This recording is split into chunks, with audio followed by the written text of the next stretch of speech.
büyük mesela buradan kayınım gelse, kayınbabam gelse biz burada dinlemezdik. Utanırdık, çekinirdik.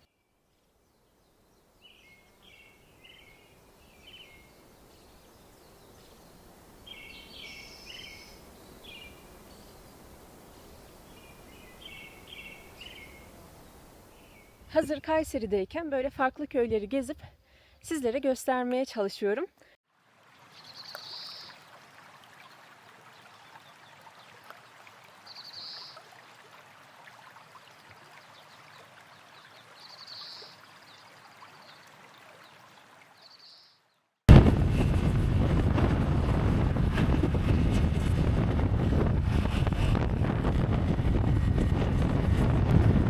Herkese selamlar. Hepiniz yeni bir videoya hoş geldiniz. Bugün sizlerle birlikte Kayseri'nin bilinmeyen köylerini gezmeye devam ediyoruz arkadaşlar. Yine Kayserili olup da birçok insanın belki de haberdar olmadığı başka bir köye geldim. Bugünkü rotamda 2 tane köy var. Nasıl ilerleyecek ben de bilmiyorum ama süreçte birlikte geziyor olacağız.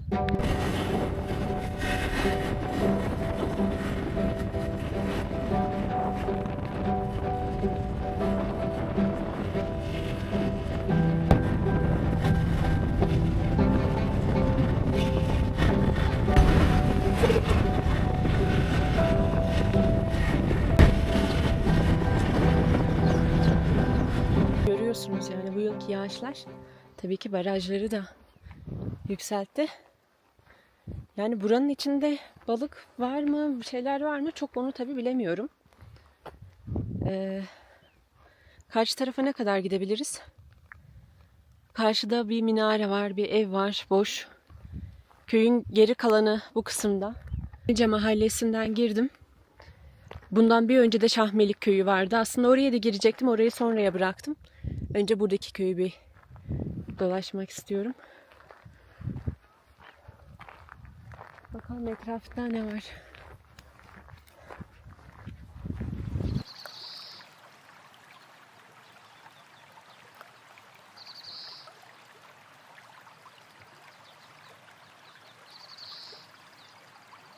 Balık var mı?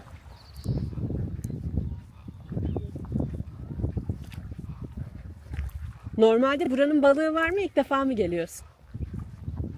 Buranın normalde balığı var mı? İlk defa mı geliyorsun?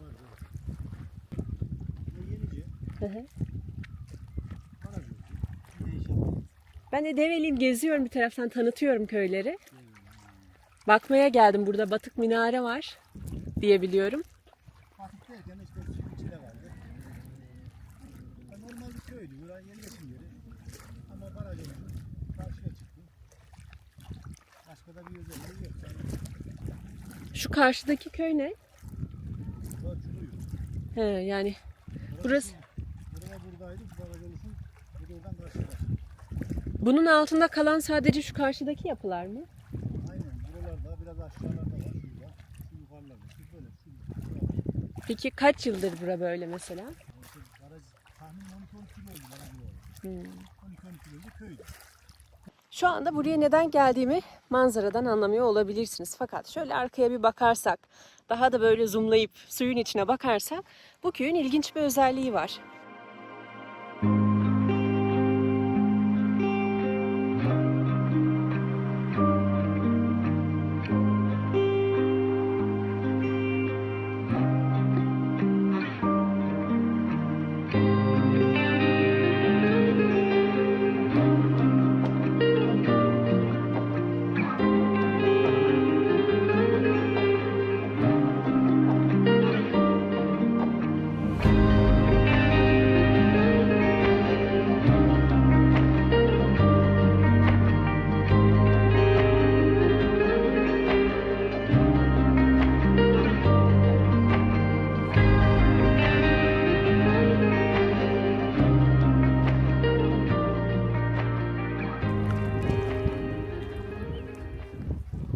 Evet, yani yolun ucu sonunda nereye varıyor? Karşı tarafa. Yani bir nevi burası da Kayseri'nin halfetisi diyebiliriz yani bir miktar.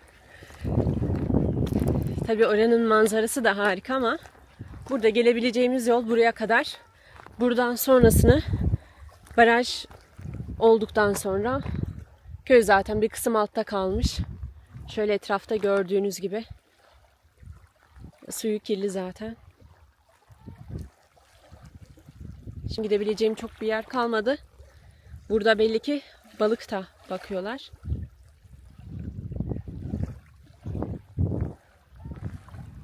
Evet, şimdi motordan indim ve o merak ettiğim yere geldim.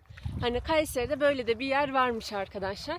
Yani tabii ki ülkemizin bilmediğimiz köylerinde bile nice güzellikler var. Ama burayı şöyle tarif edebilirim. Burası Kayseri'nin halfetisi diyebiliriz. Birkaç tane yapı ve köyün içindeki bazı evler bu baraj suyunun altında kalmış. Ve hemen şu karşımda gördüğünüz yerde de zaten suyun içinde boşaltılmış bir bina zaten harabeye dönüşmüş. Bir de karşısında minare var.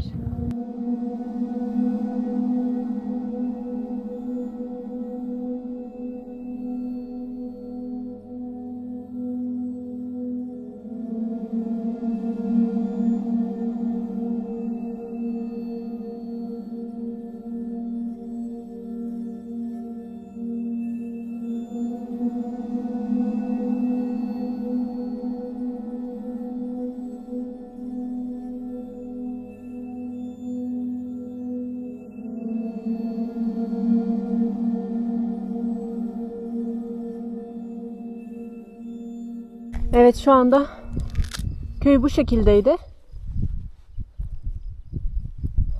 Gök gürlüyor garip bir şekilde.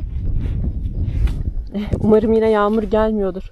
Yani ben ne zaman yola çıksam şansıma 1,5 saat yolda yağmurlu bir şekilde gidiyorum. Şimdi artık buradan hızlıca ayrılacağım. Hadi bakalım geçebilir miyim? Yapmaya çalışacağım bunu. Haydi bismillah.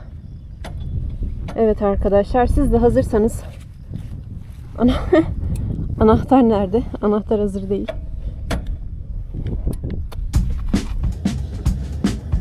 Akraba mısın?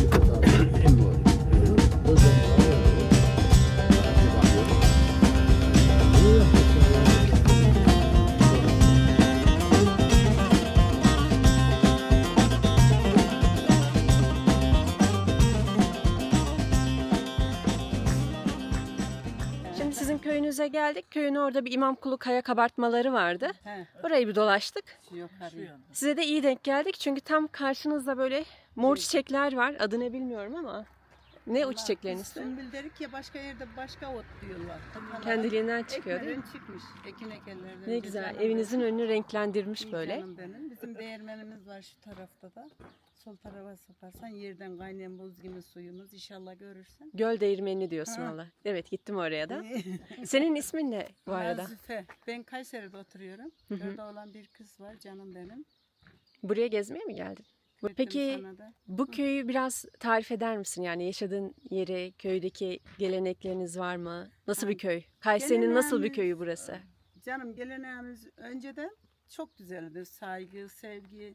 Mesela ek yok ya, birbirimize yardımlaşırdık böyle. Paylaşırdık her şeyi. Yani büyüklerin büyük, mesela buradan kayınım gelse, kayınbabam gelse biz burada dinlemezdik. Tanırdık, çekinirdik. Saygı çoğudu, sevgi çoğudu. Mesela hamile olsan böyle kanının içine çekecektin, gösteremezdin.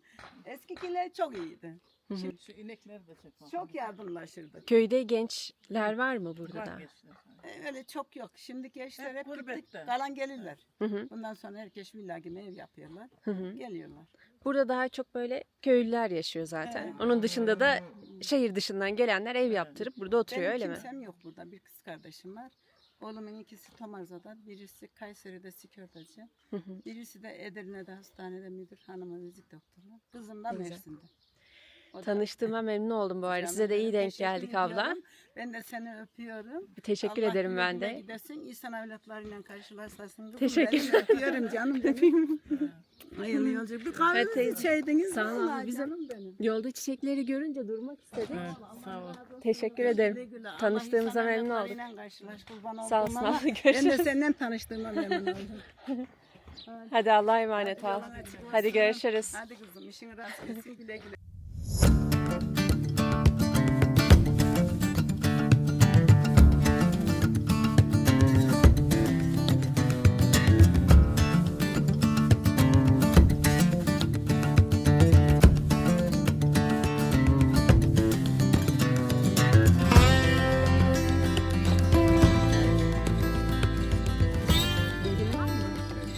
Burası hakkında bilgin var mı? Ondan bilgim yok. Ümmet abi bilirdi de. Tamam, çıkalım oraya yürüyerek. Bir ara şu arka tarafta geçmişler.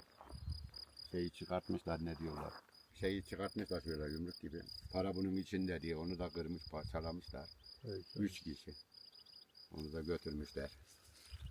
Para bunda diye. Evet. Şu anda bir diğer geldiğimiz yerde İmamkulu kaya kabartmaları olarak geçiyor. Ya buralar böyle çok hani dışarıdan insanların gelip görebileceği yerler değil. Yani sadece köyde olanlar, yolu buraya düşenlerin daha çok ziyaret ettiği bölge. Buranın tarihi hakkında çok fazla bir bilgim yok ama yerde kertenkeleler gidiyor ve açıkçası toprakta kokuyor epeyce.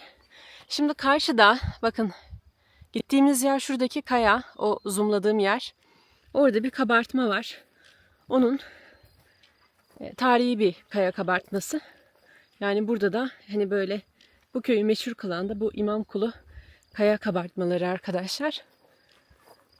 Eminim burası da birçok Kayserili'nin ziyaret etmediği, belki de haberdar olmadığı bir yer olabilir.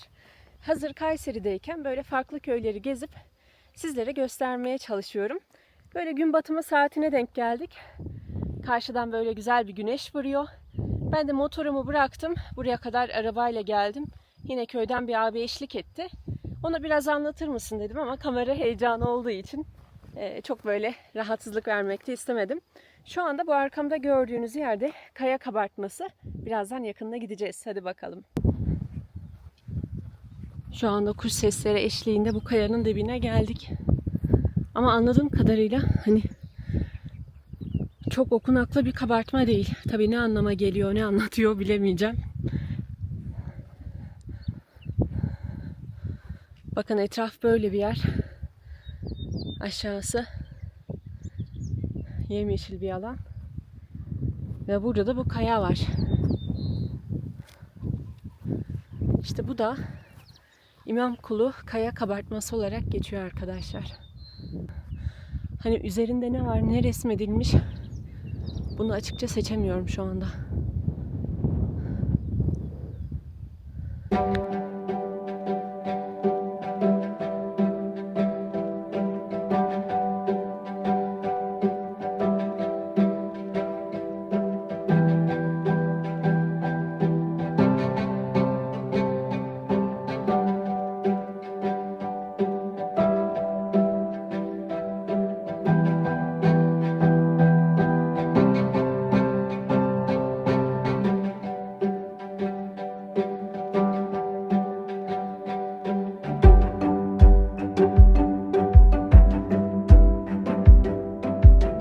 Sizlerden ricam bu videoyu beğenerek ve kanalıma abone olarak yolculuklarıma destek olursanız çok sevinirim.